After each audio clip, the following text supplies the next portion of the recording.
Welcome back. I'm going to throw some stuff at you today. What is the cost of living in Flower Mound like in 2025? Well, are you going to rent? Are you going to buy? That's the big question. We do have apartments. There are a lot of rental homes, not a lot, but there is a number of rental homes that you can rent.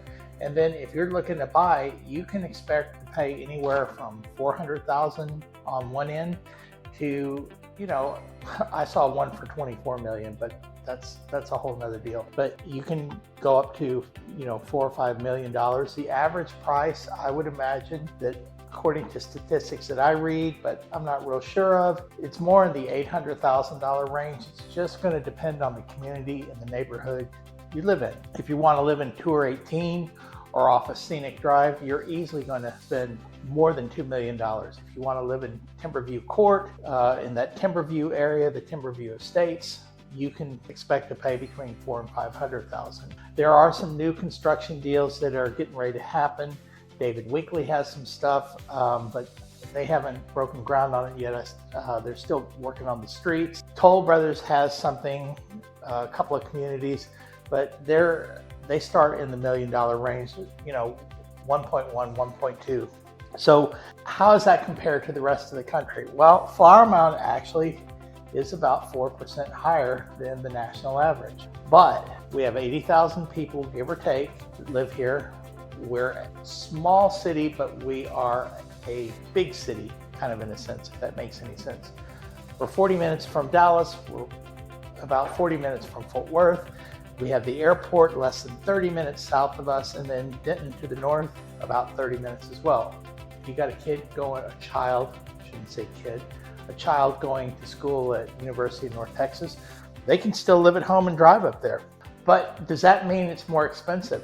You're going to get better quality homes in Flower Mound than say in Dallas for the same price point.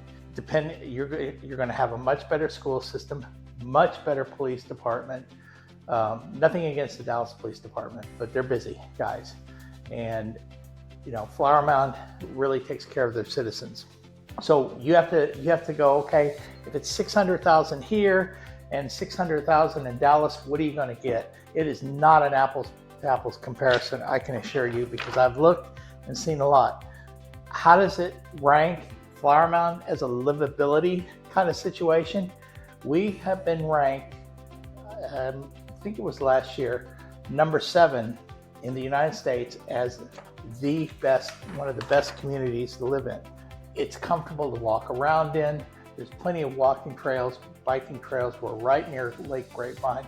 There's plenty of shopping, plenty of retail. All the major grocery chains are here. And we have HEB coming at some point. So if you're from Texas and you know anything about HEB, then you're going to know that that's a pretty big deal.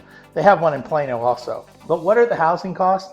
Well, like I said, you can expect to pay, I would think more of an average would be 400 to under the 2 million mark. Anything over the 2 million mark, you're going to have some acreage. You may be able to have horses, some cows on there that I've seen in some of these neighborhoods. Some of them have HOAs, some of them don't, most of them do. But we've kind of got that border on that country feel and that city feel, because again, you can drive and find whatever you need pretty close by. But what about like everyday expense? So grocery stores, they're actually about 9% below the national average. Utilities run a little bit higher. You're in the summertime, it's hot, it's Texas, right? So your electricity bill is going to be higher. In the wintertime, you're going to have a higher gas bill because, we don't get these. You've heard of these cold snaps that we've had down here, but that doesn't go on for an extended amount of time. What about healthcare costs? Well, the average doctor's visit is about $150. It's probably about 4 or 5% above the national average. Transportation, there's no buses here. You're on your own. You need to have a car or ride a bike or walk. It's not a hugely walkable city to get to stores and everything. I probably wouldn't advise it. It's kind of a walk. So transportation, you could be paying about 5% more than you would if you lived in a major city where you had access to a train or a strong bus system. We don't have that here. What is the overall monthly budget if I want to live here, if I want to rent, if I want to buy, for a single person, probably about $2,200 would be rent or mortgage, and then probably about $5,000 if you are a family of four. You know, with those kind of figures, don't let it scare you. I mean, it kind of places Flower Mound in one of the top 17% most expensive places to live in the world. That sounds crazy, but I mean, it's a great community. It's wonderful people. We have a great sense of community, beautiful homes, beautiful stores, beautiful streets. I love it. It's just great. I live here. I work here. I invest here. You know, income and affordability, what does your income need to look like? Well, household incomes can range typically between $165,000 and $220,000 average.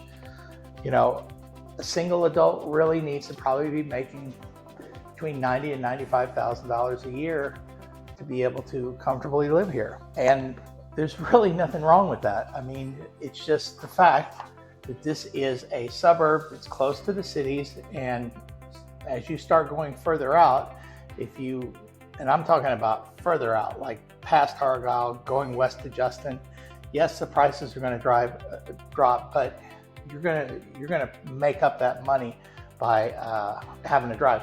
I'll tell you this: I lived in North Fort Worth for a little while. It was a place called Hazlitt, and I still worked in Dallas. That was a 45-minute to an hour-and-a-half drive every single day. So what I gained in a house, I lost by driving and wear and tear on my car. And the time, if you're driving 2 to 3 hours a day, you can't get that time back. And was it worth it? No, it was not worth it. But, you know, Flower Mound has always ranked as one of the highest, most favorable places to live in the United States. It's still that way. Flower Mound is still growing. We have plenty of room to grow. And I really would like to see you move here. If you have any questions or comments, let me know. I'm Chris with Chris Hooper Realty.